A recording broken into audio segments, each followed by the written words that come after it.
Further ಒಂದು question ಇವರ ನ್ಯಾಯೋಚಿತ ಕಾನೂನು ಅಂತ ಹೇಳಿದ್ರಿ.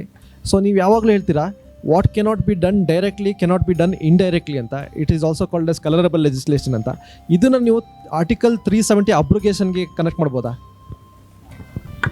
ನೋಡಿ, ಅನುಚ್ಛೇದ 370 ಏನು ಅನ್ನೋದನ್ನು ಫಸ್ಟು ಜನರು ತಿಳ್ಕೊಬೇಕು. ಅಂದರೆ ನಮ್ಮ ದೇಶ ಸ್ವತಂತ್ರ ಆದಾಗ ಕಾಶ್ಮೀರ ನಮ್ಮ ಜೊತೆಗೆ ಬರಲಿಲ್ಲ. ರಾಜಾ ಹರಿಸಿಂಗ್ ಅಂತಕ್ಕಂಥ ವ್ಯಕ್ತಿ ಅಲ್ಲಿ ರಾಜನಾಗಿದ್ದ. ಅವನು ನಾವು ಸ್ವತಂತ್ರವಾಗಿರ್ತೀವಿ ಅಂದರು. ಆವಾಗ ಪಾಕಿಸ್ತಾನ ಕೆಲವು ಜನರನ್ನು ಕಳಿಸಿ ಅದರ ಪ್ರದೇಶವನ್ನು ಆಕ್ರಮಣ ಮಾಡ್ಕೊಳ್ಳೋಕೆ ಶುರು ಮಾಡಿದಾಗ ಅವನಿಗೆ ಭಯ ಹುಟ್ಟಿತು. ಕೊನೆಗೆ ಅವನು ಭಾರತದ ಜೊತೆಗೆ ಬಂದ, ಒಂದು ಒಪ್ಪಂದ ಮಾಡಿಕೊಂಡ ನಮ್ಮ ಜೊತೆ. ಆ ಒಪ್ಪಂದದ ಪ್ರಕಾರ ಏನಾಗಿತ್ತು ಅಂತಂದರೆ ಕೆಲವೊಂದು ವಿಷಯದಲ್ಲಿ ಅವ್ರಿಗೆ ಸ್ವಾಯತ್ತತೆ ಇತ್ತು. ಕೆಲವೊಂದು ವಿಷಯದಲ್ಲಿ ಅಂದರೆ ಅವ್ರದ್ದೇ ಸಂವಿಧಾನ, ಅವ್ರದ್ದೇ ಆಡಳಿತ. ಅವ್ರಿಗೆ ಮೊದಲು ಪ್ರೈಮ್ ಮಿನಿಸ್ಟರ್ ಅಂತಿದ್ರು ಅವರು ಅಲ್ಲಿ. ಆ ರೀತಿಯಾದಂಥ ವ್ಯವಸ್ಥೆ ಇತ್ತು. ಆದರೆ ಆ ವ್ಯವಸ್ಥೆಯಲ್ಲಿ ಟೆಂಪ್ರರಿಯಾಗಿ ನಾವು ನಮ್ಮ ಸಂವಿಧಾನದಲ್ಲಿ, ಅವ್ರದ್ದು ಸಂವಿಧಾನ ಬರಲಿಲ್ಲ. ಯಾರ್ದು? ಜಮ್ಮು ಕಾಶ್ಮೀರದ ಸಂವಿಧಾನ ಬಂದದ್ದು 1956ರಲ್ಲಿ. ನಮ್ಮ ಸಂವಿಧಾನ ಬಂದದ್ದು 1950ರಲ್ಲಿ. There is a difference. ಆದ್ದರಿಂದ ಅವ್ರ ಸಂವಿಧಾನ ಬರುವವರೆಗೆ ನಾವೊಂದು ಟೆಂಪ್ರರಿ ಪ್ರೊವಿಷನ್ ಮಾಡಿದ್ವಿ. ಅದಕ್ಕೆ ನಾವೇನಂತೀವಿ ಅನುಚ್ಛೇದ 370 ಅಂತೀವಿ. ಅನುಚ್ಛೇದ 370ರಲ್ಲಿ ಏನು ಪ್ರಾವಧಾನ ಇತ್ತು ಅಂತಂದರೆ, ನೀವು ಯಾವುದೇ ಭಾರತ ಸಂವಿಧಾನದ ಒಂದು ವಿಧಿಯನ್ನು, ಅನುಚ್ಛೇದವನ್ನು ನೀವು JNKಗೆ ಅಪ್ಲೈ ಮಾಡಬೇಕು ಅಂತಂದರೆ ಅದಕ್ಕೆ ರಾಷ್ಟ್ರಪತಿಯವರು ಒಂದು ಆಜ್ಞೆಯನ್ನು ಹೊರಡಿಸ್ಬೇಕು. ಕಾನ್ಸ್ಟಿಟ್ಯೂಷನಲ್ ಆರ್ಡರ್ ಅಂತಾರೆ ಅದಕ್ಕೆ. ಕಾನ್ಸ್ಟಿಟ್ಯೂಷನಲ್ ಹೊರಡಿಸ್ಬೇಕು. ಅಷ್ಟೇ ಅಲ್ಲ, ರಾಷ್ಟ್ರಪತಿಯವರು ಆ ಆರ್ಡರನ್ನು ಹೊರಡಿಸುವುದಕ್ಕಿಂತ ಮೊದಲು ಜಮ್ಮು ಕಾಶ್ಮೀರದ ಲೆಜಿಸ್ಲೇಟಿವ್ ಅಸೆಂಬ್ಲಿಯ ಒಪ್ಪಿಗೆ ತಗೋಬೇಕು ಅಂತಿತ್ತು. ಓಕೆ, ಅದರಲ್ಲೇ 3ನೇ ಭಾಗ 370ಯಲ್ಲಿ ಒಂದು 3ನೇ ಭಾಗ ಇದೆ, 373 ಅಂತ ಹೇಳ್ತಾರೆ ಅದಕ್ಕೆ. ಆ ಭಾಗ ಏನು ಹೇಳುತ್ತೆ ಅಂದರೆ, ನೀವು ಈ 370ನ್ನು 370ನ್ನೇ ತೆಗೆದು ಹಾಕೋದಾದರೆ, 370ನ್ನು ತೆಗೆದು, ಯಾಕಂದರೆ ಇದು ಟೆಂಪ್ರರಿ ಪ್ರೊವಿಷನ್, ತೆಗೆದು ಹಾಕ್ಲಿಕ್ಕೆ ಪ್ರಾವಧಾನ ಇತ್ತು. ತೆಗೆದು ಹಾಕೋದಾದರೆ ಅದನ್ನು ರಾಷ್ಟ್ರಪತಿಗಳು ಮಾಡ್ಬೋದು. ಆದರೆ ಅವ್ರು ಮಾಡೋಕ್ಕಿಂತ ಮೊದಲು ಏನು ಮಾಡಬೇಕು? ಸಂವಿಧಾನ ರಚನಾ ಸಮಿತಿ, ಅಂದರೆ JNKಯ ಸಂವಿಧಾನ ರಚನಾ ಸಮಿತಿಯ ಒಪ್ಪಿಗೆ ಪಡೆದು ಮಾಡಬೇಕು ಅಂತಿತ್ತು. ಒಪ್ಪಿಗೆ ಪಡೆದು ಮಾಡಬೇಕಂತಿತ್ತು. ಈಗ ನೋಡಿ, 1956ರಲ್ಲಿ ಏನಾಯಿತು? ಅವರ ಸಂವಿಧಾನ ಜಾರಿ ಬಂತು, ಸಂವಿಧಾನ ಸಮಿತಿ ವಿಸರ್ಜನೆ ಆಯಿತು, ಸಂವಿಧಾನ ಸಮಿತಿನೇ ಇಲ್ಲ. ಏನು ಮಾಡೋದು ಹಂಗಾರೆ? ಹಾಗಾಗಿ ಅನೇಕ ವರ್ಷಗಳ ಕಾಲ ಏನು ಮಾಡಿದರು ಅಂತಂದರೆ, ಇಲ್ಲ ಅದನ್ನು ಡಿಲೀಟ್ ಮಾಡೋಕ್ಕಾಗಲ್ಲ ಅಂತ ಬಂದರು. ಆದರೆ ಚುನಾವಣಾ ಪ್ರಣಾಳಿಕೆಯಲ್ಲಿ ಹೇಳಿದಂತಹ ಇವತ್ತಿನ ಸರ್ಕಾರ ಆ ನಿರ್ಧಾರವನ್ನು ತೆಗೆದುಕೊಳ್ತು. ಏನು? ಆರ್ಟಿಕಲ್ 370ಯನ್ನು ಅಬ್ರೋಗೇಟ್ ಮಾಡ್ತು. ಆದರೆ ಅಬ್ರೋಗೇಟ್ ಮಾಡ್ಬೇಕಾದ್ರೆ ಏನು ಕಂಡೀಷನ್ ಇತ್ತು? ಕಂಡೀಷನ್ ವಾಸ್ ಅಲ್ಲಿ ಇವ್ರು ಇರಬೇಕು, ಏನು ಸಂವಿಧಾನ ಸಮಿತಿ ಇರಬೇಕು. ಅದು ಇರಲಿಲ್ಲ. ಆದರೂ ಮಾಡಿದರು. ಅದನ್ನು ಮಾಡಬೇಕಾದ್ರೆ they have done so many modification ಡೆಪ್ತಿಗೆ ಸಮಯ ಜಾಸ್ತಿ ಬೇಕಾಗ್ತದೆ. ಆದರೆ ಅದಕ್ಕಿಂತ ಹೆಚ್ಚು ನಾನು ಏನು ಮಾಡ್ತೀನಿ ಅಂದರೆ, ಅದನ್ನೂ ಕೂಡ JNKಯ ಅನೇಕ ವ್ಯಕ್ತಿಗಳು ಸರ್ವೋಚ್ಚ ನ್ಯಾಯಾಲಯದಲ್ಲಿ ಪ್ರಶ್ನೆ ಮಾಡಿದರು. It was questioned in supreme court, right? ಅದಕ್ಕೆ ನಾವು ಸೈಟೇಷನ್ ಆರ್ಟಿಕಲ್ 370 ಅಂತಲೇ ಇದೆ ಅದು ಕೇಸು. ಆವಾಗ ಸುಪ್ರೀಂ ಕೋರ್ಟ್ ಹೇಳ್ತು. ಸುಪ್ರೀಂ ಕೋರ್ಟ್ ಏನು ಹೇಳ್ತು ಅಂತಂದರೆ, ಯಾವ ಆಜ್ಞೆಯನ್ನು ಹೊರಡಿಸ್ತಾರಲ್ವ, ಆ ಹೊರಡಿಸುವಂಥ ಆಜ್ಞೆಯನ್ನು ಹೊರಡಿಸುವಂಥವ್ರು 2 ಟೈಪ್. ಒಂದು ಎಕ್ಸಿಕ್ಯೂಟಿವ್ ಆರ್ಡರ್ ಅಂತೀವಿ, ಇನ್ನೊಂದು ಲೆಜಿಸ್ಲೇಟಿವ್ ಆ್ಯಕ್ಟ್ ಅಂತೀವಿ. ಶಾಸನ ಬೇರೆ, ಆಮೇಲೆ ಎಕ್ಸಿಕ್ಯೂಟಿವ್ ಆರ್ಡರ್ ಅಂದರೆ ಸರ್ಕಾರ ಹೊರಡಿಸುವಂಥ ಆಜ್ಞೆ ಬೇರೆ. ಇಲ್ಲಿ ಸರ್ಕಾರ ಹೊರಡಿಸುವಂಥ ಆಜ್ಞೆ ಸದುದ್ದೇಶದಿಂದ ಕೂಡಿದರೆ ಏನೂ ತೊಂದರೆ ಇಲ್ಲ, ಅದು ದುರುದ್ದೇಶದಿಂದ ಕೂಡಿದರೆ ಅದು ತಪ್ಪು ಅಂತ. ಅದಕ್ಕೆ ಸುಪ್ರೀಂ ಕೋರ್ಟ್ ಏನು ಡಿಸಿಷನ್ ಕೊಡ್ತು ಅಂದರೆ, ನಾವು 70 ವರ್ಷಗಳ ಕಾಲ JNK ಯಾವ ರೀತಿ ಇದೆ ಅನ್ನೋದನ್ನು ನೋಡಿದ್ದೀವಿ. ಇವತ್ತು ನಮ್ಮ ರಾಷ್ಟ್ರಪತಿಗಳು ಅದಕ್ಕೆ CO 273 ಆ್ಯಂಡ್ 272 2 ಆಜ್ಞೆಯನ್ನು ಹೊರಡಿಸ್ತಾರೆ ಅವರು. ಈ 2 ಆಜ್ಞೆಯನ್ನು ಹೊರಡಿಸಿರುವುದು ಸದುದ್ದೇಶದಿಂದ ಹೊರತು ದುರುದ್ದೇಶದಿಂದ ಅಲ್ಲ. ದೇಶದ ಐಕ್ಯತೆಯನ್ನು ಗಟ್ಟಿ ಮಾಡೋದಕ್ಕೋಸ್ಕರ ಹೊರಡಿಸಿದ್ದಾರೆ ಹೊರತು ಬೇರೆ ಉದ್ದೇಶದಿಂದ ಅಲ್ಲ. ಆದರೆ ಆ ಯಾವುದೇ ಟೆಕ್ನಿಕಲ್ಗೆ ಹೋಗೋದು ಬೇಡ ನಾವು. ಆದ್ದರಿಂದ ಆದೇಶ ಸದುದ್ದೇಶದಿಂದ ಇದೆ. ಆದ್ದರಿಂದ ಈ 370 ಡಿಲೀಟ್ ಮಾಡಿರೋದು ಸಂವಿಧಾನಾತ್ಮಕವಾಗಿದೆ, ಇದು ತಪ್ಪಲ್ಲ ಅಂತಕ್ಕಂಥ ತೀರ್ಪನ್ನು ಕೊಡಲಾಯಿತು. Which is supreme sir? ಪಾರ್ಲಿಮೆಂಟಾ ಅಥವಾ ಕಾನ್ಸ್ಟಿಟ್ಯೂಷನ್ನ ಅಥವಾ ಸುಪ್ರೀಂ ಕೋರ್ಟಾ? ಯಾಕಂದರೆ ಆ ಥರ ಜಡ್ಜ್ಮೆಂಟ್ಸ್ಗಳು ಈಗ ಬರ್ತಾ ಇದೆ, ಅದಕ್ಕೋಸ್ಕರ ಸರ್.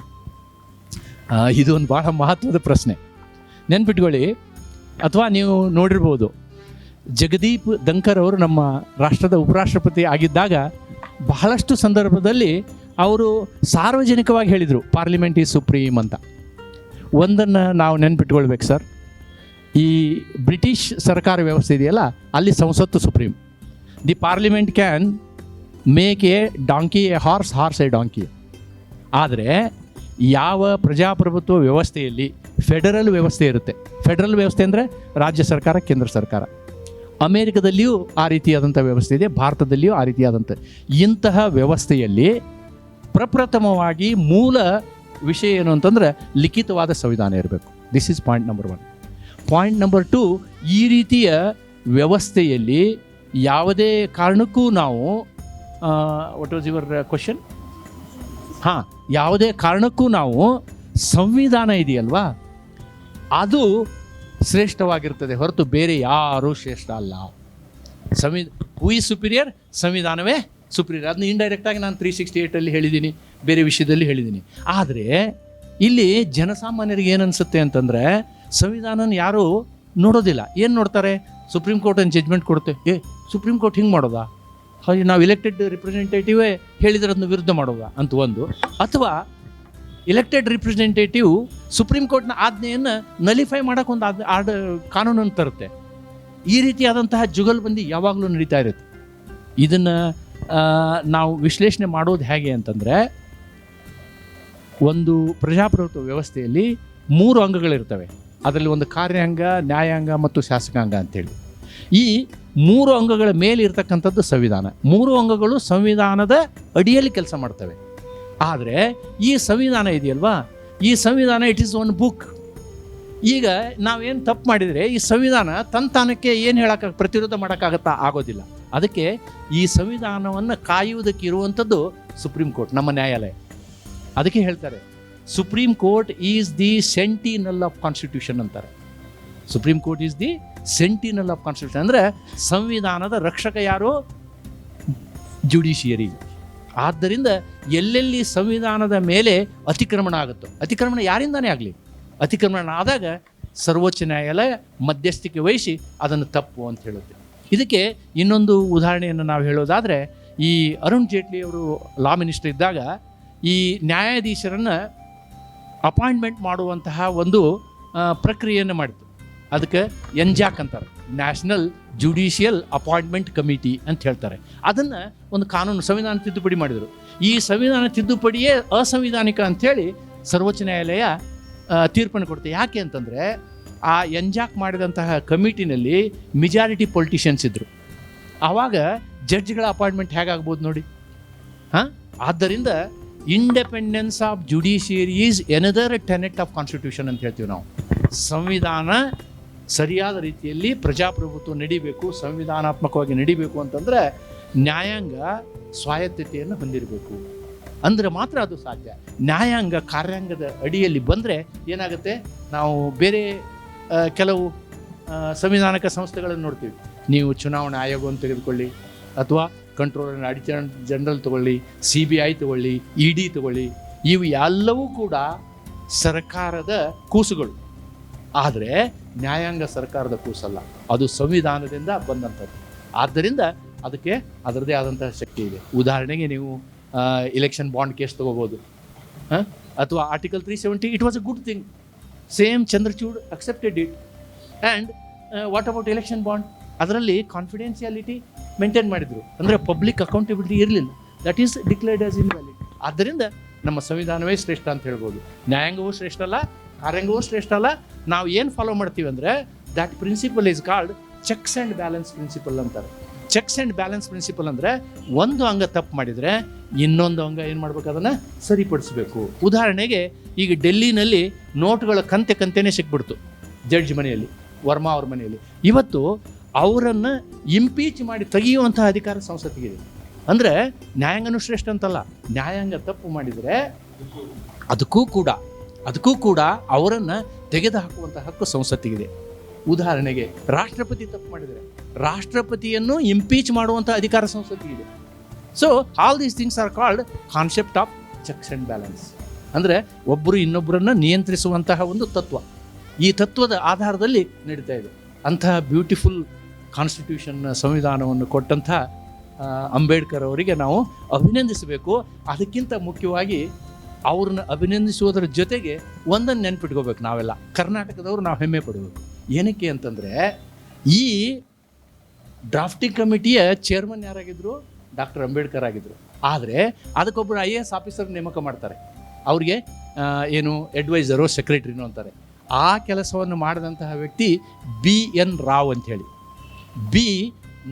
ನರಸಿಂಗರಾವ್ ಆರ್ ನಾರಾಯಣ ರಾವ್ ಅಂತೇಳಿ, ನರಸಿಂಗರಾವ್ ಅವರು ಇಡೀ ಸಂವಿಧಾನದ ಡ್ರಾಫ್ಟ್ ಇದೆಯಲ್ಲ ಅದನ್ನು ಬರೆದವರು. He has written it, especially fundamental rights and DPSP. ಅವರು ಅನೇಕ ದೇಶಗಳನ್ನ ಪ್ರವಾಸ ಮಾಡಿದರು, ಜಪಾನ್, ಅಮೇರಿಕಾ, ಇಂಗ್ಲೆಂಡ್ ಪ್ರವಾಸ ಮಾಡಿ BN ರಾವ್ ಅವರು ಈ ಡ್ರಾಫ್ಟಿಂಗ್ ಮಾಡಿದರು. ಅವರು ಕೂಡ ಸಂವಿಧಾನಕ್ಕೆ ಬಹಳಷ್ಟು ಕೊಡುಗೆಯನ್ನು ಕೊಟ್ಟಿದ್ದಾರೆ.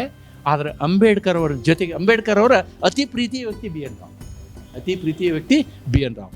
ಕೊನೆಗೆ ಒಂದು ಮಾತು ಹೇಳ್ತೀನಿ ನಾನು. ಅಂಬೇಡ್ಕರ್ ಅವರು ನವೆಂಬರ್ 25ನೇ ತಾರೀಕು ಒಂದು ಭಾಷಣ ಮಾಡ್ತಾರೆ. As the chairman of the drafting committee ಅವರು ಈ ರಚನಾ ಸಮಿತಿ ಎದುರುಗಡೆ ಭಾಷಣ ಮಾಡ್ತಾರೆ. ರಚನಾ ಸಮಿತಿ ಬೇರೆ, ಡ್ರಾಫ್ಟಿಂಗ್ ಕಮಿಟಿ ಬೇರೆ. ಅಲ್ಲಿ ಭಾಷಣ ಮಾಡ್ತಾರೆ. ಭಾಷಣ ಮಾಡುವಾಗ ಅವ್ರು ಹೇಳ್ತಾರೆ, ಒಂದು ಮಾತು ಹೇಳ್ತಾರೆ, however good the constitution may be, if it goes to a bad hand then it will be a bad constitution. However bad the constitution may be, if it goes into the good hand it will become a good constitution. ಅಂದರೆ ಅವ್ರು ಏನು ಹೇಳಿದರು ಅಂದರೆ, ಯಾವುದೇ ಸರ್ಕಾರ ಇರಲಿ, ಯಾವ ಆಡಳಿತ ಮಾಡಲಿ, ಆಡಳಿತ ಮಾಡುವವರು ಒಳ್ಳೆಯವರಿದ್ದರೆ ನಮ್ಮ ಸಂವಿಧಾನ ಒಳ್ಳೆಯದಾಗ್ತದೆ ಅಥವಾ ಒಳ್ಳೆಯದು ಅನಿಸ್ಕೊಳ್ತದೆ. ಆಡಳಿತ ಮಾಡುವವರು ಕೆಟ್ಟವರಿದ್ದರೆ ನಮ್ಮ ಸಂವಿಧಾನ ಕೆಟ್ಟದು ಅನಿಸ್ಕೊಳ್ತದೆ ಅಂತ. ಅದಕ್ಕೆ ಉದಾಹರಣೆ ನಾವು ಹೇಳಬೇಕು ಅಂತಂದರೆ ಅದೇ ಇಂದಿರಾ ಗಾಂಧಿ ಪ್ರಕರಣ. ಆರ್ಟಿಕಲ್ 329 ಕ್ಯಾಪಿಟಲ್ A ಹೇಳ್ಬೋದು. ಅಂದರೆ ಸಂವಿಧಾನವನ್ನೇ ತಿರುಚಿಬಿಟ್ರು ಅವರು. ಆ ರೀತಿ ಆಗಲಾರ್ದಂಗೆ ಯಾಕೆ ಇವತ್ತು ಆಗಿದೆ ಅಂತಂದರೆ ಅಗೇನ್ ಕೇಶವಾನಂದ ಭಾರತಿ ಪ್ರಕರಣದ ನಂತರ ನಮಗೆ ಮೊದಲು ಒಂದಿತ್ತು, ಇದು ನಮ್ಮ ಸಂವಿಧಾನದಲ್ಲಿ ಮಾತ್ರ ಇದೆ. ನಾ ಸಂವಿಧಾನದ ಒಳ್ಳೆಯದನ್ನು ಹೇಳಿದ್ದೀನಿ, ಕೆಟ್ಟದ್ದನ್ನು ಹೇಳ್ಬಿಡ್ತೀನಿ. ಅದು ಕೆಟ್ಟದ್ದಲ್ಲ, ಉದ್ದೇಶ ಒಳ್ಳೆಯದು, ಅದರ ದುರುಪಯೋಗ ಆಯಿತು. ಏನು ಅಂತಂದರೆ, 1ನೇ ಸಂವಿಧಾನ ತಿದ್ದುಪಡಿಯನ್ನು ಇನ್ನೂ ಎಲೆಕ್ಷನ್ ಆಗೋಕ್ಕೆ ಮೊದಲೇ ಮಾಡಿದ್ವಿ ನಾವು. 1951ನಲ್ಲಿ 1ನೇ ಸಂವಿಧಾನ ತಿದ್ದುಪಡಿ ಮಾಡಿದ್ವಿ. ಆ ತಿದ್ದುಪಡಿ ಮಾಡಿ ಅದರಲ್ಲಿ ಅನುಚ್ಛೇದಗಳು 395 ಇದ್ದಾವೆ, ಅನುಸೂಚಿಗಳು 8 ಇದ್ದಾವೆ. ಆ 8 ಅನುಸೂಚಿಗೆ ಒಂದು ಎಕ್ಸ್ಟ್ರಾ ಅನುಸೂಚಿ ಅಂತ ತೊಗೊಂಬಂದ್ವಿ ನಾವು, ಅನುಸೂಚಿ 9 ಅಂತ, ಶೆಡ್ಯೂಲ್ 9 ಅಂತ. ಅದರದ್ದು ಏನು ವಿಶೇಷ ಅಂದರೆ, ಯಾವುದೇ ಶಾಸಕಾಂಗ ಕಾನೂನನ್ನು ಮಾಡಿ ಆ ಕಾನೂನನ್ನು ಆ ಅನುಸೂಚಿ ಒಳಗೆ ಲಿಸ್ಟ್ ಮಾಡಿದರೆ ಅದಕ್ಕೆ ಸುಪ್ರೀಂ ಕೋರ್ಟ್ ಮೂಗು ತೋರಿಸಂಗಿಲ್ಲ. There is no judicial review, ನ್ಯಾಯಿಕ ಮರುಪರಿಶೀಲನೆ ಅದರ ಮೇಲೆ ಮಾಡೋಂಗಿಲ್ಲ ಅಂಥೇಳಿ ಮಾಡಿದ್ರು ಅವತ್ತು. ಆಮೇಲೆ ಯಾಕೆ ಮಾಡಿದರು ಅಂದರೆ, ಲ್ಯಾಂಡ್ ರಿಫಾರ್ಮ್ ಆ್ಯಕ್ಟ್ನ ಅದರಲ್ಲಿ ಹಾಕಕ್ಕೆ ಶುರು ಮಾಡಿದ್ರು. ಆವಾಗ ಕೋರ್ಟಿಗೆ ಕೇಸ್ ಬರೋದು ಕಮ್ಮಿ ಆಯಿತು. ಆದರೆ ಗೋರಖ್ನಾಥ್ ಕೇಸಲ್ಲಿ ಮತ್ತೆ ಅದು ಸಮಸ್ಯೆ ಆಯಿತು. ಆವಾಗ ಕೊನೆಗೆ ಏನು ಮಾಡಿದರು ಅಂತಂದರೆ, ಕೇಶವಾನಂದ ಭಾರತಿ ಪ್ರಕರಣ ಬರೋರೊಳಗೆ ನೀವು ನಮ್ಮ ಅನುಸೂಚಿ ತೆಗೆದು ಓದಿ, ಇದರಲ್ಲಿ ಅನುಸೂಚಿ 9 ಓದಿ, ಅದರಂಥ ದೊಡ್ಡ ಅನುಸೂಚಿನೇ ಇಲ್ಲ. ಏನು ಬೇಕು ತಮಗೆ ಯಾವುದು ಹೆದರಿಕೆ ಇರುತ್ತೋ ಸುಪ್ರೀಂ ಕೋರ್ಟ್ಗೆ ಹೋದ್ರಿ ಅಂತ ಎಲ್ಲವನ್ನೂ ಅದರಲ್ಲಿ ಸೇರ್ಸೋಕ್ಕೆ ಶುರು ಮಾಡಿದರು. ಅಂದರೆ ಅನುಸೂಚಿ 9ರ ದುರುಪಯೋಗ ಪ್ರಾರಂಭ ಆಯಿತು. ಆವಾಗ ಕೊನೆಗೆ ಮಿನರ್ವಾ ಮಿಲ್ಸ್ ಅಂತಕ್ಕಂಥ ಒಂದು ಪ್ರಕರಣದಲ್ಲಿ, ವಾಮನರಾವ್ ಅಂತಕ್ಕಂಥ ಪ್ರಕರಣದಲ್ಲಿ ಕೊನೆಗೆ ಒಂದು ಸುಪ್ರೀಂ ಕೋರ್ಟ್ ಇನ್ನೊಂದು ಜಜ್ಮೆಂಟ್ ಕೊಡ್ತು. ಎಂದು ಕೇಶವಾನಂದ ಭಾರತಿ ಜಜ್ಮೆಂಟ್ ಬಂದಿದೆಯೋ ಅದಕ್ಕಿಂತ ಮೊದಲು ಏನಾದರೂ ನೀವು ಕಾನೂನನ್ನು ಅನುಸೂಚಿ 9ರಲ್ಲಿ ಇಟ್ಟಿದ್ರೆ ಅದನ್ನು ನಾವು ನೋಡೋದಿಲ್ಲ. ಅದರ ನಂತರ ನೀವು ಯಾವ್ಯಾವ ಸೇರಿಸಿದಿರಿ ಅವು ಏನಾದ್ರು ಸರಿ ಇಲ್ಲ ಅಂದರೆ ನಾವು ಅವನ್ನು ಮರುಪರಿಶೀಲನೆ ಮಾಡ್ಬೋದು ಅಂತಕ್ಕಂಥ ತೀರ್ಪನ್ನು ಕೊಡ್ತದೆ. ಇಲ್ಲಿ ಒಂದು ಇಂಟ್ರೆಸ್ಟಿಂಗ್ ಮಾತನ್ನು ಹೇಳ್ತೀನಿ, ಎಸ್ಪೆಷಲಿ ಮಕ್ಕಳಿಗೆ ಇಷ್ಟ ಆಗುತ್ತಿದ್ದು ಏನಂತಂದರೆ, ಈ ನಮ್ಮ ಕೇಶವಾನಂದ ಭಾರತಿ ಜಜ್ಮೆಂಟ್ ಬಂತಲ್ವಾ, ಆ ಜಜ್ಮೆಂಟ್ ಬಂದ ದಿನವೇ ಸಚಿನ್ ತೆಂಡೂಲ್ಕರ್ ಹುಟ್ಟಿದ್ದು. ಸರ್ ನೀವು ನನಗೆ ಕೇಳಿದ್ರಿ ಗರ್ಲ್ಸಿಗೆ ಇದರಿಂದ ಏನೇನು ಬೆನಿಫಿಟ್ ಇದೆ, ಏನು ಇದೆ ಅಂತ. ಎಲ್ಲರೂ ಹೇಳ್ತಾರೆ ಗರ್ಲ್ಸಿಗೆ ಮಾತ್ರ ಸ್ಪೆಷಲ್ ಆಗಿ ಏನಕ್ಕೆ ಮಾಡಿಕೊಡ್ತಾರೆ, ಮತ್ತು SC/STಗೆ ಮಾತ್ರ ಏನು ಈ ಥರ ಲಾಸ್ ಇದೆ ಸಪ್ರೇಟ್ ಆಗಿ ಅಂತ ಹೇಳ್ತಾರೆ. ಸೊ ನನಗೊಂದು ಸಲ ನನ್ನ ಕ್ಲಾಸಲ್ಲಿ ಟೀಚ್ ಮಾಡಬೇಕಾದ್ರೆ ಸರ್ ನನಗೊಂದು ಕ್ವಶನ್ ಕೇಳಿದರು, what is the difference between equity and equality ಅಂತ. ಆ ಆನ್ಸರ್ ನನಗೆ ಸಖತ್ ಇಷ್ಟ ಆಗಿತ್ತು ಸರ್, ಪ್ಲೀಸ್ ಅದನ್ನು ಎಕ್ಸ್ಪ್ಲೇನ್ ಮಾಡಿ. ಎಸ್, ನೀವು ಸಂವಿಧಾನ ಪ್ರಾರಂಭ ಆದಾಗ ಅನುಚ್ಛೇದ 15ರಲ್ಲಿ 15 ಸಬ್ ಕ್ಲಾಸ್ 1, 2, 3 ಮಾತ್ರ ಇತ್ತು. 4, 5, 6 ಆಮೇಲೆ ಬಂದಿದ್ದಾವೆ. ಅದನ್ನು 4, 5, 6 ಬಿಡೋಣ. 3 ಯಾಕೆ ಬಂದಿತ್ತು ಅಂತ ಹೇಳ್ತೀನಿ. ಏನಂದರೆ ಅನುಚ್ಛೇದ 15 ಏನು ಹೇಳುತ್ತೆ ಅಂದರೆ, ಜಾತಿ, ಧರ್ಮ, ಲಿಂಗ, ಹುಟ್ಟಿದ ಸ್ಥಳ ಇದು ಯಾವುದರ ಮೇಲೂ ಯಾವುದೇ ವ್ಯಕ್ತಿಗೆ ತಾರತಮ್ಯ ಮಾಡಬಾರ್ದು ಅಂತೇಳಿ. ಆದರೆ ಅನುಚ್ಛೇದ 3 ಏನು ಹೇಳುತ್ತೆ, ಅದರಲ್ಲಿ 15(3) ಏನು ಹೇಳುತ್ತೆ ಅಂದರೆ, ಮಕ್ಕಳು ಮತ್ತು ಮಹಿಳೆಯರ ವಿಷಯದಲ್ಲಿ ಅನುಚ್ಛೇದ 1 ಇದ್ದಾಗ್ಯೂ ಕೂಡ ಅವರಿಗೆ ವಿಶೇಷ ಸ್ಥಾನಮಾನಗಳನ್ನು ಕೊಡಲಿಕ್ಕೆ ನಾವು ಕಾನೂನು ಮಾಡ್ಬೋದು ಅಂಥೇಳಿ. ಯಾವಾಗಿದು? 1950. 1950 ನೀವು ಯೋಚನೆ ಮಾಡಿ ಮಹಿಳೆಯ ಸ್ಥಾನವನ್ನು. ಅವತ್ತೇನಾದ್ರು ನೀವು ಇಂಟರ್ವ್ಯೂ ಮಾಡಿದರೆ ಈ 2 ಜಾಗದಲ್ಲಿ ಹುಡುಗರೇ ಇರ್ತಿದ್ರು, ಹುಡುಗಿಯರು ಇರ್ತಿರ್ಲಿಲ್ಲ. ಅಂದರೆ ಆ ಪರಿಸ್ಥಿತಿ ಇತ್ತು. ಅಂದರೆ ಹೆಣ್ಮಗಳಾಗಲಿ ಮಕ್ಕಳಾಗಲಿ ಇವರು ಅಬಲರು ಅಂತ, ಅವರು ಸಬಲರಲ್ಲ ಅಂತಕ್ಕಂಥ ವಿಚಾರದಲ್ಲಿ ಅವರಿಗೆ ರಕ್ಷಣೆ ಕೊಡುವುದಕ್ಕೋಸ್ಕರ ಇದನ್ನು ಮಾಡ್ತು. ಇನ್ನೊಂದು, ಈಗ ಈಕ್ವಿಟಿ ಮತ್ತು ಈಕ್ವಾಲಿಟಿ ಅಂದ್ರೆ ಏನು? ಎಲ್ಲರನ್ನೂ ಒಂದೇ ಥರ ಟ್ರೀಟ್ ಮಾಡೋದು, that is called equality. Equity ಅಂದ್ರೆ ಹಂಗಲ್ಲ. ಈಕ್ವಿಟಿ ಅಂತಂದರೆ ಈಗ ಇವರು LKG ಓದ್ತಿದ್ದಾರೆ, ನಾನು 10ನೇ ಕ್ಲಾಸ್ ಓದ್ತಿದ್ದೀನಿ, ಇಬ್ಬರಿಗೂ ಒಂದೇ ಪ್ರಶ್ನೆ ಕೊಟ್ಟರು ಅಂತ ಇಟ್ಕೊಳ್ಳಿ. LKG ಪ್ರಶ್ನೆ ಪತ್ರಿಕೆ ಕೊಟ್ಟರು, ನಾನು ಆರಾಮಾಗಿ ಬರಿತೀನಿ, ಅವರು ಬರೀತಾರೆ, ಓಕೆ, ಬಟ್ ನಾನು ಫಸ್ಟ್ ರ್ಯಾಂಕ್ ಬರ್ತೀನಿ. ಇಬ್ಬರಿಗೂ ನಾವು 10ನೇ ತರಗತಿ ಪ್ರಶ್ನೆ ಕೊಟ್ಟರೆ ಇವ್ರನ್ನ 10ನೇ ತರಗತಿ ತರಬೇಕು ಮೇಲೆ ತಂದ ಮೇಲೆ ಇಬ್ಬರಿಗೂ ಒಂದೇ ಕ್ವಶನ್ ಪೇಪರ್ ಕೊಡಬೇಕು. ಅಲ್ಲಿವರೆಗೆ ಇವ್ರ ಮೇಲೆತ್ತುವಂತಹ ಈ ಪ್ರಯತ್ನ ಇದೆಯಲ್ಲ, ಇದಕ್ಕೆ ನಾವು ಈಕ್ವಿಟಿ ಅಂತೀವಿ, ಅಂದರೆ ಸಮನ್ವಯತೆ ಅಂತ. ಸಮನ್ವಯತೆಗೆ ಇನ್ನೊಂದು ಉದಾಹರಣೆಯನ್ನು ನಾವು ಹೇಳೋದಾದ್ರೆ ಮಲ್ಲಿಕಾರ್ಜುನ್ ಖರ್ಗೆ ಅವರು ನಾವು ನೆನಪು ಮಾಡಬೇಕು. ಈಗ ನೀವು ನಮ್ಮ ಈ ಕರ್ನಾಟಕವನ್ನು ನೋಡಿದ್ದೀರಿ, ದಕ್ಷಿಣ ಕರ್ನಾಟಕವನ್ನು ಅಥವಾ ಮೈಸೂರು ಕರ್ನಾಟಕವನ್ನು. ನೀವು ಒಂದು ಸ್ವಲ್ಪ ದಿವಸ ಗುಲ್ಬರ್ಗಕ್ಕೋ ಬೀದರ್ಗೋ ರಾಯಚೂರಿಗೋ ಹೋಗ್ಬೇಕು, ಅದಕ್ಕೆ ನಾವು ಹೈದ್ರಾಬಾದ್ ಕರ್ನಾಟಕ ಅಂತೀವಿ, ಉತ್ತರ ಕರ್ನಾಟಕ ಅಂತೀವಿ. ಅವರನ್ನು ಅಭಿವೃದ್ಧಿಗೊಳಿಸೋಕ್ಕೋಸ್ಕರ ನಮ್ಮ ಸಂವಿಧಾನದಲ್ಲಿ ಒಂದು ವಿಶೇಷ ಪ್ರಾವಧಾನವನ್ನು ಮಾಡಿದ್ದೀವಿ ನಾವು. ಅದಕ್ಕೆ ಅನುಚ್ಛೇದ 371J ಅಂತ ಹೇಳ್ತೀವಿ. ಅನುಚ್ಛೇದ 371J ಪ್ರಕಾರ ನಾವು ಅವರಿಗೆ ವಿಶೇಷ ಅನುದಾನವನ್ನು ಕೊಡ್ತೀವಿ. ಆಮೇಲೆ ಕೆಲಸಗಳಲ್ಲಿ ಅವ್ರಿಗೆ ವಿಶೇಷ ಸ್ಥಾನಮಾನವನ್ನು ಕೊಡ್ತೀವಿ, ಅಂದರೆ ರಿಸರ್ವೇಷನ್ ಕೊಡ್ತೀವಿ. ಮತ್ತು ಈವನ್ ಅಡ್ಮಿಷನ್ನಲ್ಲಿ ಕೂಡ ಅವರಿಗೆ ರಿಸರ್ವೇಷನ್ ಕೊಡ್ತೀವಿ. ಈ ರೀತಿ ರಿಸರ್ವೇಷನ್ ಕೊಟ್ಟು ಮೇಲೆ ತರುವಂಥದ್ದು ಇದೆಯಲ್ಲ, ಸೊ ಕಾನ್ಸೆಪ್ಟ್ ಆಫ್ ಈಕ್ವಿಟಿ. ಅದಕ್ಕೆ ಪಾಸಿಟಿವ್ ಡಿಸ್ಕ್ರಿಮಿನೇಷನ್ ಅಂತಾರೆ, ಅಂದರೆ ಧನಾತ್ಮಕ ತಾರತಮ್ಯ. ಅಂದರೆ ಧನಾತ್ಮಕ ತಾರತಮ್ಯವನ್ನು ನಾವು ಯಾಕೆ ಅನುಸರಿಸ್ತೀವಿ ಅಂತಂದರೆ, ಎಲ್ಲಿ ಮೈನಾರಿಟಿ ಇರುತ್ತೆ, ಎಲ್ಲಿ ಸಮಾಜ ಮಟ್ಟದಲ್ಲಿ ಕೆಳಗಿರ್ತಾರೆ, ಅದು ಬಿಡಿ. ನೀವು ನಮ್ಮ ಅನುಚ್ಛೇದ 29 ನೋಡಿ, ಅಲ್ಪಸಂಖ್ಯಾತರಿಗೂ ಕೂಡ ನಾವು ಮಹತ್ವವನ್ನು ಕೊಡ್ತೀವಿ. ಅಲ್ಪಸಂಖ್ಯಾತರು ತಮ್ಮದೇ ಆದಂತಹ ಶಾಲೆ ಕಾಲೇಜುಗಳನ್ನ ಓಪನ್ ಮಾಡ್ಕೋಬೋದು, ತಮ್ಮ ಏನು ಲ್ಯಾಂಗ್ವೇಜ್ ಇದೆ, ಭಾಷೆ, ಸಂಸ್ಕೃತಿ, ಇದನ್ನೆಲ್ಲ ರಕ್ಷಿಸ್ಕೊಳ್ಬೋದು. ಅದಕ್ಕೂ ಕೂಡ ಅಂದರೆ ನಮ್ಮ ಸಂವಿಧಾನವನ್ನು ನಾನು ನಿಮಗೆ ಪುಸ್ತಕ ತಂದಿದ್ದೆ, ತೋರಿಸ್ತಿದ್ದೆ. ಏನಂತಂದರೆ ಇದಕ್ಕೆ ಏನು ಹೇಳ್ತಾರೆ ಗೊತ್ತಾ, ನಮ್ಮ ಸಂವಿಧಾನಕ್ಕೆ ಗ್ರಾನ್ವಿಲೆ ಆಸ್ಟಿನ್ ಅಂತಕ್ಕಂಥ ಒಬ್ಬ ಹಿಸ್ಟರಿಯನ್ನು ಒಂದು 2 ಪುಸ್ತಕ ಬರ್ತಾನೆ.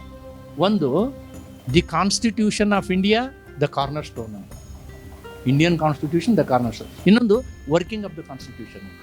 ಅದರಲ್ಲಿ ಅವನೇನು ಬರೀತಾನಂತಂದರೆ, this constitution is a social contract and it is for the benefit of everybody, benefit of everybody, ಅವ್ರು ಯಾರೇ ಇರಲಿ.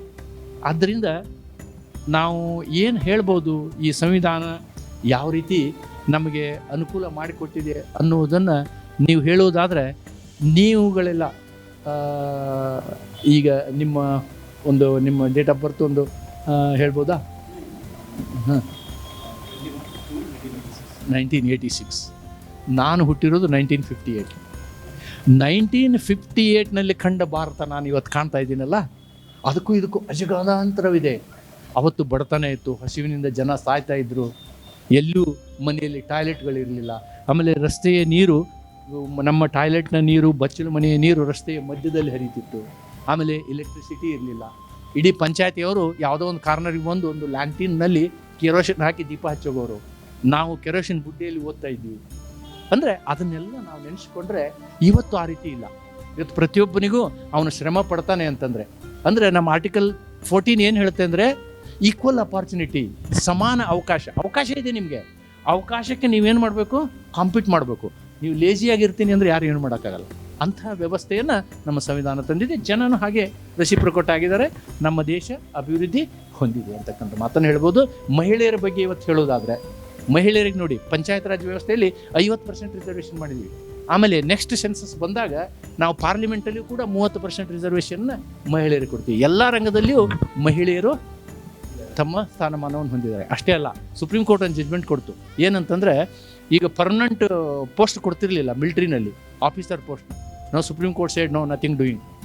ಇನ್ನೊಂದು ನರ್ಗೀಸ್ ಮಿರ್ಜಾ ಅಂತಕ್ಕಂಥ ಒಂದು ಪ್ರಕರಣ ಬರುತ್ತೆ, ಭಾಳ ಇಂಟ್ರೆಸ್ಟಿಂಗ್ ಪ್ರಕರಣ. ಏನು ಅಂತಂದರೆ, ಅವಳು ಏರ್ ಹಾಸ್ಟೆಸ್ ಇರ್ತಾಳೆ. ಅಲ್ಲಿ ಏರ್ ಹಾಸ್ಟೆಸ್ಗೆ ಅವರು ಒಂದು ಕಾನೂನು ಮಾಡಿರ್ತಾರೆ. ಏನಂದರೆ, ನೀನು ಮದುವೆ ಆದರೆ, ಪ್ರೆಗ್ನೆಂಟ್ ಆದರೆ ನಿನ್ನ ಕೆಲಸ ಇಲ್ಲ. Supreme court side nothing doing, it is in human, it struck down. So ಆ ರೀತಿಯಾದಂತಹ ಇವೆಲ್ಲವೂ ನಾ ಏನು ಹೇಳ್ತಾ ಇದ್ದೀನಿ, ಇವೆಲ್ಲ ಬಂದಿರೋದು ನಮ್ಮ ಸಂವಿಧಾನದಿಂದ ಅಂತ ಹೇಳ್ಬೋದು. ಸರ್, ಇಲ್ಲಿವರೆಗೂ ಅದ್ಭುತವಾಗಿ ಹಿನ್ನೆಲೆಗಳು, ಇತಿಹಾಸಗಳು ಹಾಗೂ ಅದರಲ್ಲಿರ್ತಕ್ಕಂತಹ ಒಳಿತು ಕೆಡುಕು ಎಲ್ಲವೂ ಸಹ ನಮಗೆ ಕುಲಂಕುಷವಾಗಿ ಹೇಳಿದ್ರಿ, ಬಹಳ ಖುಷಿಯಾಗಿರೋ ವಿಚಾರ. ಸರ್, ಇವಾಗ ನಮಗೆ ಕೆಲವು ಮಕ್ಕಳುಗಳು ಪ್ರಶ್ನೆಗಳನ್ನು ಕೇಳಿದ್ದಾರೆ ನಿಮ್ಗಳಿಗೆ. ಧನ್ಯಶ್ರೀ ಅಂತೇಳಿ 8ನೇ ತರಗತಿಯ ಮಗು ಒಂದು ಮಾತು ಕೇಳಿದೆ. ನ್ಯಾಯ ತೀರ್ಮಾನಗಳು ಅಥವಾ ನ್ಯಾಯಗಳು ಯಾಕೆ ತುಂಬ ಲೇಟಾಗಿ ಸಿಗ್ತಾ ಇದೆ ಎಲ್ಲರಿಗೂ? ಅತಿ ಮುಖ್ಯವಾದಂತಹ ಪ್ರಶ್ನೆ. ನೀವು ಹೇಳುವ ಪ್ರಶ್ನೆ ಸ್ವಲ್ಪ ಮಟ್ಟಿಗೆ ಸರಿ, ಆದರೆ ಒಂದು ಮಾತು ಹೇಳ್ತಾರೆ, Rome is not built in a day ಅಂತ. Rome is not built in a day ಅಂತೇಳಿ. ನೀವು ಭೂತಯ್ಯನ ಮಗ ಇವು ಪಿಕ್ಚರ್ ನೋಡಿ ದಯವಿಟ್ಟು ಒಂದು ಸಲ, ನಿಮ್ಮ ಪ್ರಶ್ನೆಗೆ ಸರಿಯಾದ ಉತ್ತರ ಸಿಗುತ್ತೆ. ಅದನ್ನು ಹೇಳ್ತಾ ಪ್ರಶ್ನೆಗೆ ಉತ್ತರ ಹೇಳ್ತೀನಿ ನಾನು. ಒಂದು ಕಾಲ ಇತ್ತು. ಏನು ಕಾಲ ಇತ್ತು ಅಂತಂದರೆ, ಕೋರ್ಟ್ಗೆ ಹೋದವರಿಗೆ ಹೇಳ್ತಿದ್ರು ಏನಂದರೆ, ಸೋತವನು ಸತ್ತ, ಗೆದ್ದವನು ಸೋತ ಅಂತ. ಸೋತವನು ಸತ್ತ, ಗೆದ್ದವನು ಸೋತ, ಮನೆಗಳೇ ನಾಶ ಆಗಿ ಹೋಗು ಅಂತಹ ಪರಿಸ್ಥಿತಿ ಇತ್ತು. ಅಂದರೆ ಅಷ್ಟು ದಿನ ಬೇಕಾಗಿತ್ತು ಜಡ್ಜ್ಮೆಂಟ್ ಬರಲಿಕ್ಕೆ. ಅದರಲ್ಲಿ ಸಾಕಷ್ಟು ಸುಧಾರಣೆ ಆಗಿದೆ. ಈಗ ಸಾಕಷ್ಟು ಸುಧಾರಣೆ ಆಗಿದೆ. ಈವನ್ನು ನಮ್ಮ BNS ಮತ್ತು BNSS ಅಲ್ಲಿ ನಾವು ಕಾಲಮಿತಿಗಳನ್ನು ಫಿಕ್ಸ್ ಮಾಡಿದ್ದೀವಿ ಕೇಸ್ಗಳನ್ನ ನಿರ್ಣಯ ಮಾಡಲಿಕ್ಕೆ. ಈವನ್ CRPCನಲ್ಲಿ CPCನಲ್ಲೂ ಕೂಡ ನಾವು ಕಾಲಮಿತಿಯನ್ನು ಫಿಕ್ಸ್ ಮಾಡಿದ್ದೀವಿ. ಆದರೂ ನೀವು ಕೇಳಿದಂಥ ಪ್ರಶ್ನೆ ಈಗಲೂ ಪ್ರಸ್ತುತ ಇದೆ. ಇನ್ನೂ ಅಭಿವೃದ್ಧಿಗೆ, ಅದರಲ್ಲಿ ಇಂಪ್ರೂವ್ಮೆಂಟ್ ಮಾಡಲಿಕ್ಕೆ ಸಾಕಷ್ಟು ಅವಕಾಶ ಇದೆ. ಇದಕ್ಕೆ ಸರ್ಕಾರವು ಸ್ವಲ್ಪ ಮಟ್ಟಿಗೆ ಜವಾಬ್ದಾರಿ. ಯಾಕೆ ಅಂತಂದರೆ, ನಮ್ಮ ದೇಶದ ಜನತೆಗೆ ಸಾಕಾಗುವಷ್ಟು ನ್ಯಾಯಾಧೀಶರನ್ನು ನೇಮಕಾತಿ ಮಾಡುವಲ್ಲಿ ನಮ್ಮ ದೇಶ ಹಿಂದೆ ಬಿದ್ದಿದೆ. ಆ ರೀತಿ ಮಾಡಿದರೆ ಡೆಫಿನೆಟ್ಲಿ ನ್ಯಾಯ ತಕ್ಷಣ ಸಿಗ್ಬೋದು. ಸರ್, ಸಂಕೇತ್ ಅನ್ನೋ ಒಂದು ಮಗು ಪ್ರಶ್ನೆ ಕೇಳಿದೆ. ಶ್ರೀಮಂತರಿಗೆ ಬೇಗ ನ್ಯಾಯ ಒದಗುತ್ತೆ, ದುಡ್ಡಿದ್ರೆ ಬೇಗ ನ್ಯಾಯ ಒದಗುತ್ತೆ, ಅಥವಾ ಬೇಲ್ ಸಿಗುತ್ತೆ, ಈ ರೀತಿಯಾದ ವಿಚಾರಗಳು. ಆ ಸಣ್ಣ 9ನೇ ತರಗತಿಯ ಮಗು ಅದು. ಆ ಮಗುವಿನ ಮನಸ್ಸಿನಲ್ಲಿ ಈ ಥರ ಪ್ರಶ್ನೆಗಳು ಹುಟ್ಟಿದೆ ಅಂದರೆ ನಮ್ಮ ಸಮಾಜದಲ್ಲಿ ಅದು ಆಗ್ತಿದೆಯಾ? ಇಲ್ಲ, ಈ ಮಾತನ್ನು ಅಷ್ಟು ಸುಲಭವಾಗಿ ನಾವು ಒಪ್ಪಲಿಕ್ಕೆ ಆಗೋದಿಲ್ಲ. ಏನನ್ನು ಒಪ್ಬೋದು ಅಂತಂದರೆ, ಈ ಕಾನೂನಿನ ಒಂದು ಬುನಾದಿ ಇದೆ. ಏನು ಬುನಾದಿ? Ignorance of law is not excuse ಅಂತ. ನನಗೆ ಕಾನೂನು ಗೊತ್ತಿಲ್ಲ, ಅದಕ್ಕೆ ನಾನು ಅವನು ಸಾಯಿಸಿದೆ ಅಂತ ಹೇಳೋಕ್ಕಾಗಲ್ಲ. ಅಂದರೆ ಕಾನೂನಿನ ಅರಿವಿರೋದು ಎಲ್ಲರಿಗೂ ಅವಶ್ಯಕತೆ ಇದೆ, ಅದು ಇರಬೇಕು. ಆ ರೀತಿಯ ಶಿಕ್ಷಣ ವ್ಯವಸ್ಥೆ ನಮ್ದು ಆಗಬೇಕು, ಒಂದನೇದು. ಅದು ಆದ ಜೊತೆಗೆ ಇವತ್ತು ಲೀಗಲ್ ಸರ್ವಿಸಸ್ ಅಂತ ಏನು ಹೇಳ್ತೀವಿ, ಫ್ರೀ ಲೀಗಲ್ ಸರ್ವಿಸಸ್ ಅಂತ ಹೇಳ್ತೀವಿ, ಅದು ಮೊದಲಿರಲಿಲ್ಲ. ಇವತ್ತು ನಿಮಗೆ ನ್ಯಾಯ ಬೇಕು ಅಂತಂದರೆ ಯಾರು ನೀವು ಲಾಯರ್ನ ಅಪಾಯಿಂಟ್ ಮಾಡೋಕ್ಕಾಗೋದಿಲ್ಲ, ನಿಮ್ಗೆ ಆ ತಾಕತ್ತಿಲ್ಲ ಅಂತ ಆದರೆ ನೀವು ಅಲ್ಲಿ ಒಬ್ಬರು ಜಡ್ಜೇ ಇರ್ತಾರೆ ಆ ಒಂದು ವ್ಯವಸ್ಥೆಗೆ. ಇಡೀ ಜಿಲ್ಲೆಯಲ್ಲಿ ಲೀಗಲ್ ಸರ್ವಿಸಸ್ ಸೆಲ್ ಇರುತ್ತೆ. ಅಲ್ಲಿ ಹೋದರೆ ಅವ್ರು ನಿಮಗೆ ಒಬ್ಬ ನ್ಯಾಯಾಧೀಶರನ್ನು ವಕೀಲರನ್ನು ಒದಗಿಸಿಕೊಡ್ತಾರೆ. ಅವ್ರ ಮುಖಾಂತರ ನೀವು ಕೇಸು ಮಾಡ್ಬೋದು. ನಂಬರ್ 1. ನಂಬರ್ 2, ಒಂದನ್ನು ಹೇಳ್ತೀನಿ, ಈ ದುಡ್ಡಿದ್ದವ್ರಿಗೆ ಹೌದು, ದುಡ್ಡಿದ್ದವರು ಒಳ್ಳೆಯ ಲಾಯರ್ನ ಎಂಪ್ಲಾಯ್ ಮಾಡ್ತಾರೆ. ದುಡ್ಡಿಲ್ದಾರವ್ರದ್ದು ಒಳ್ಳೆಯ ಲಾಯರ್ನ ಎಂಪ್ಲಾಯ್ ಮಾಡೋದಿಲ್ಲ ಅಂತಲ್ಲ. ಅವ್ರು ಯಾವುದೇ ಲಾಯರ್ನ ತೆಗೆದುಕೊಂಡು ಹೋದರೂ ತೀರ್ಪು ಕೊಡುವಂಥವರು ಜಡ್ಜ್ಗಳು. ಆದ್ದರಿಂದ ಆ ರೀತಿ ಸಾಮಾನ್ಯವಾಗಿ ತೀರ್ಪಿನಲ್ಲಿ ಅನ್ಯಾಯ ಆಗೋದು ಬಹಳ ವಿರಳ. ಒಂದು ವೇಳೆ ತೀರ್ಪು ನಿಮ್ಮ ಪರವಾಗಿ ಆಗಿಲ್ಲ, ತಪ್ಪಾಗಿದೆ ಅಂತ ಹೇಳಿ ನಾವು ಅಂದ್ಕೊಳ್ಳೋಣ, ಅಂದಾಗ ನಿಮಗೆ ಅವಕಾಶ ಇದೆ, ಅಪೀಲ್ ಮಾಡುವಂತಹ ಅವಕಾಶ ಇದೆ. ಆ ರೀತಿ ಅನೇಕ ಪ್ರಕರಣಗಳಂದರೆ ಲೀಗಲ್ ಅವೇರ್ನೆಸ್ನ ನಾವು ಮಾಡೋದು ಅವಶ್ಯಕತೆ ಇದೆ ಅಂತ ಅನಿಸುತ್ತೆ ನನಗೆ. ಸೊ ನನ್ನ ಕೊನೆಯ ಪ್ರಶ್ನೆ ಇದಾಗಿರುತ್ತೆ. ಶಾಲೆಗಳಲ್ಲಿ, ಕಾಲೇಜ್ಗಳಲ್ಲಿ ಪುಸ್ತಕಗಳು ಅಥವಾ ಏನು ಅದು ಬೋಧನೆ ಇರ್ಬೋದು, ಇದನ್ನೇ ಓದಿ, ಈ ಥರದ್ದು ಓದಿ, ಈ ಥರ ಆದರೆ ನೀವು ಈ ಥರ ನಿಮ್ಮ ಜೀವನ ಪ್ರಜ್ವಲಿತವಾಗುತ್ತೆ ಅನ್ನೋ ಒಂದು ಕಾನ್ಸೆಪ್ಟನ್ನು ನಾವು ಮನೆಗಳಲ್ಲೂ ಆಗ್ಬೋದು ಅಥವಾ ಶಾಲೆಗಳಲ್ಲೂ ಆಗ್ಬೋದು, ಅದನ್ನು ತುಂಬಿಸ್ತಾ ಇದ್ದೀವಿ. ಈ ಭಾರತ ದೇಶದಲ್ಲಿ ಇದ್ದು, ಭಾರತ ಸಂವಿಧಾನದ ಅಡಿಯಲ್ಲಿ ಇದ್ದು ನಾವು ಸಂವಿಧಾನವನ್ನು ಓದುತ್ತಿಲ್ವಾ ಅನ್ನತಕ್ಕಂಥದ್ದು ನನ್ನ ಒಂದು ಪ್ರಶ್ನೆ. ಅಥವಾ ಮುಂದಿನ ಪೀಳಿಗೆಗೆ, ಆ ಮಕ್ಕಳಿಗೆ ನಾವು ಓದಿಸ್ತಿಲ್ವಾ ಅನ್ನೋದು ನನ್ನ ಒಂದು ಪ್ರಶ್ನೆ ಆಗಿದೆ ಸರ್. ಸಾಮಾನ್ಯವಾಗಿ ಈ ಪಾಲಕರದು, ತಂದೆ ತಾಯಿದು ಯಾವಾಗಲೂ ಡ್ರೀಮ್ ಎರಡೇ ಕಡೆ ಕನಸು ಕಾಣ್ತಿರ್ತಾರೆ ಅವರು. ಏನು, ಒಂದು ನಾನು ಲಾಯರ್ ಸರ್, ಏನೋ ಡಾಕ್ಟರ್ ಮಾಡಬೇಕು, ಇಲ್ಲ ಇಂಜಿನಿಯರ್ ಮಾಡಬೇಕು ಅಂತಕ್ಕಂಥ ಒಂದು ಕಾನ್ಸೆಪ್ಟ್ ಇರ್ತದೆ. ಅದು ತಪ್ಪು. ಮಕ್ಕಳಲ್ಲಿ ಏನು ಇಷ್ಟ ಇದೆ ಅನ್ನೋದನ್ನು ನಾವು ಹುಡುಕಬೇಕು. ಅದನ್ನು ಹುಡುಕಬೇಕು ಅಂತಂದರೆ ನೀವು SLCವರೆಗೆ ಅವ್ರಿಗೆ ಸುಮ್ಮನೆ ಏನು ಓದಿಸ್ತೀರೋ ಓದಿಸಿ, ಆಮೇಲೆ ಅವ್ರ ಇಷ್ಟಕ್ಕೆ ಅನುಗುಣವಾಗಿ ನೀವು ಅವ್ರನ್ನ ಕಳಿಸ್ಬೇಕು. ನನ್ನದೇ ಉದಾಹರಣೆಯನ್ನು ನಾನು ತೆಗೆದುಕೊಳ್ಳೋದಾದರೆ, ನಾನು ಕಾನೂನನ್ನು ಓದದೆ ಹೋಗಿದ್ದರೆ ಪ್ರಾಬಬಲಿ ಈ ಜಗತ್ತಿನಲ್ಲಿ ಅತಿ ಮಹತ್ವವಾದಂತಹ ಜ್ಞಾನವನ್ನು ಪಡ್ಕೊಳ್ಳಾರ್ದೆ ಹಾಗೆ ಹೋಗ್ಬಿಡ್ತಿದ್ದೆ ಅನ್ನಿಸ್ತದೆ. ಅಂತಹ ಅತಿಯಾದಂತಹ ಪ್ರಬುದ್ಧವಾದಂತಹ ಒಂದು ಜ್ಞಾನ ಅಂದರೆ ಕಾನೂನಿನ ಅರಿವು. ನೆನ್ಪಿಟ್ಕೊಳ್ಳಿ, ಈ ನಮ್ಮ ಎಲ್ಲ ವ್ಯವಸ್ಥೆಯಲ್ಲಿ ಕೇವಲ ನಾವು ಒಬ್ಬರಿಗೆ ಲರ್ನೆಡ್ ಅಂತ ಕರಿತೀವಿ, ಬುದ್ಧಿವಂತ ಅಂತ ಕರಿತೀವಿ. ಲಾಯರ್ಗಳಿಗೆ ಮಾತ್ರ ಲರ್ನೆಡ್ ಅನ್ನುವಂಥ ಶಬ್ದ ಯೂಸ್ ಮಾಡ್ತಾರೆ. ಲರ್ನೆಡ್ ಅಡ್ವೊಕೇಟ್, ಲರ್ನೆಡ್ ಜಡ್ಜ್ ಅಂತ ಹೇಳ್ತೀವಿ. ಯಾಕೆ ಅಂತಂದರೆ ಅವರ ಜ್ಞಾನ, ನಾಲೆಡ್ಜ್ ಏನಿದೆಯಲ್ಲ, ಅವರು ಒಂದೇ ವಿಷಯವನ್ನಲ್ಲ, ಸಮಾಜ, ಅವರಿಗೆ ಸೋಷಿಯಲ್ ಇಂಜಿನಿಯರ್ಸ್ ಅಂತಾರೆ. ಸಮಾಜದ ಬಗ್ಗೆ ಅವ್ರಿಗೆ ಗೊತ್ತಿರ್ತದೆ, ಸಮಾಜದ ಕಳಕಳಿ ಇರ್ತದೆ, ಧರ್ಮದ ಬಗ್ಗೆ ಓದಿರ್ತಾರೆ, ಫಿಲಾಸಫಿಯ ಬಗ್ಗೆ ಓದಿರ್ತಾರೆ, ಕಾನೂನಿನ ಬಗ್ಗೆ ಓದಿರ್ತಾರೆ.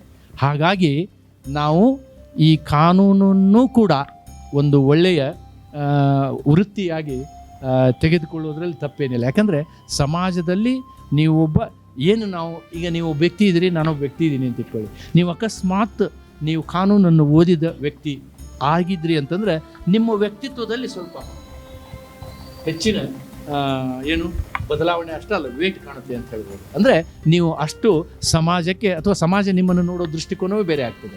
ಆ ರೀತಿಯಾದಂತಹ ವ್ಯವಸ್ಥೆ ಇದು.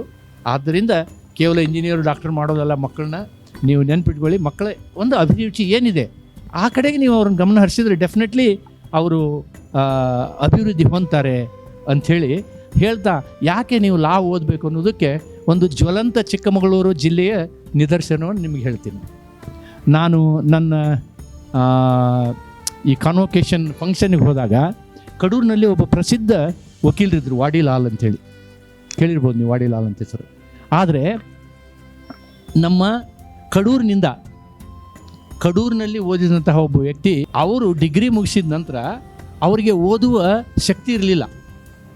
ವಾಡಿಲಾಲ್ ಅವರು ನ್ಯಾಷನಲ್ ಲಾ ಕಾಲೇಜ್ ಬೆಂಗಳೂರಲ್ಲಿ ಸೀಟ್ ಗಿಟ್ಟಿಸ್ಕೊಂಡಿದ್ರು, ಶ್ರೀಮಂತರಿದ್ದರು. ಆವಾಗ ವಾಡಿಲಾಲ್ ಅವರು ಇವ್ರು ಫೋನ್ ಮಾಡಿ ಕರೀತಾರಂತೆ, ನೀನು ಬಾರೋ ಇಲ್ಲಿ, ಎಲ್ಲ ಖರ್ಚು ನಾನು ನೋಡ್ತೀನಿ, ನೀನು LLB ಓದು, ಬೇರೆ ಕಾಲೇಜಲ್ಲಿ ಓದು, ಪರವಾಗಿಲ್ಲ, ನನ್ನ ಪುಸ್ತಕ ತೊಗೊಂಡು ಓದು ಅಂತೇಳಿ. ವಾಡಿಲಾಲ್ ಅವರು ನನಗೆ ಕರೆದು ಅವತ್ತು LLBಗೆ ಅಡ್ಮಿಷನ್ ಮಾಡಿಸದೆ ಹೋಗಿದ್ರೆ ನಾನು ಇವತ್ತು ಈ ಡಾಕ್ಟ್ರೇಟ್ ಪದವಿ ತೊಗೊಳಕ್ಕಾಗ್ತಿತ್ತಾ ಅಂತಕ್ಕಂಥ ಪ್ರಶ್ನೆಯನ್ನು ಕೇಳಿ. ಅಂದರೆ ಒಬ್ಬ ಸಾಮಾನ್ಯ ವ್ಯಕ್ತಿಯೂ ಕೂಡ ಉನ್ನತ ಮಟ್ಟಕ್ಕೆ ಹೋಗುವಂತಹ ಅವಕಾಶ ಈ ಜುಡಿಷಿಯಲ್ ವಿಷಯದಲ್ಲಿ ಇದೆ ಅಂತಕ್ಕಂಥದ್ದನ್ನು ನಾವು ಇವತ್ತು ನೆನೆಸ್ಕೊಳ್ಬೇಕು. Thank you sir. ಈ ಅಲ್ಪ ಸಮಯದಲ್ಲಿ ಸಂವಿಧಾನದಲ್ಲಿರ್ತಕ್ಕಂತಹ ವಿಶೇಷತೆಗಳನ್ನು ನಮ್ಮೊಂದಿಗೆ ಹಂಚ್ಕೊಂಡಿದ್ದೀರಿ. ಜೊತೆಗೆ ನಿಮ್ಮ ವಿದ್ಯಾರ್ಥಿಗಳು ಸಹ ಹಲವು ಪ್ರಶ್ನೆಗಳು ಕೇಳಿದ್ರು, ಅದಕ್ಕೆ ಉತ್ತರಗಳನ್ನು ಕೊಟ್ಟಿದ್ದೀರಿ. ನನ್ನ ಒಂದು ಪ್ರಶ್ನೆಗಳಿಗೂ ಸರಳವಾಗಿ, ಸುಂದರವಾಗಿ ಉತ್ತರಗಳನ್ನು ಕೊಟ್ಟಿದ್ದೀರಿ. ಹೀಗೆ ಮುಂದೆಯೂ ಸಹ ಸಂವಿಧಾನದ ಬಗ್ಗೆ ಹಾಗೂ ಕಾನೂನಿನ ಬಗ್ಗೆ ಅರಿವು ಮೂಡಿಸಿ ಅಂತ ಹೇಳ್ತಾ ನಮ್ಮ ಕಾರ್ಯಕ್ರಮಕ್ಕೆ ಬಂದಿದ್ದೀರಿ. ನಿಮ್ಮೆಲ್ಲರಿಗೂ ನನ್ನ ಧನ್ಯವಾದಗಳನ್ನು ಹೇಳ್ತೀನಿ. ನಿಮಗೂ ಕೂಡ ಭೂಮಿಕಾ TV ಅವರಿಗೂ ನಿಮಗೂ, ನೀವು ನನ್ನನ್ನು ಇಲ್ಲಿ ಕರೆಸಿ ಮಾತನಾಡಿಸಿದ್ದೀರಿ. ನನಗೆ ಗೊತ್ತಿರುವಂತಹ ಸಂವಿಧಾನದ ಬಗ್ಗೆ, ಕಾನೂನಿನ ಬಗ್ಗೆ ನನಗೆ ಗೊತ್ತಿರುವಂಥ ವಿವರಣೆ ಕೊಟ್ಟಿದ್ದೀನಿ. ನನಗೆ ಅವಕಾಶ ಮಾಡಿಕೊಟ್ಟಿದ್ದರಿಂದ ಭೂಮಿಕಾ TV ಅವರಿಗೂ ನಿಮಗೂ ವಂದನೆಗಳನ್ನು, ಅಭಿನಂದನೆಗಳು ಹೇಳಲಿಕ್ಕೆ ಇಷ್ಟಪಡ್ತೀನಿ. ಸಂವಿಧಾನವೇ ನಮ್ಮ ಶಕ್ತಿ, ಗಣರಾಜ್ಯವೇ ನಮ್ಮ ಗೌರವ. ಜೈ ಹಿಂದ್, ಜೈ ಕರ್ನಾಟಕ ಮಾತೆ.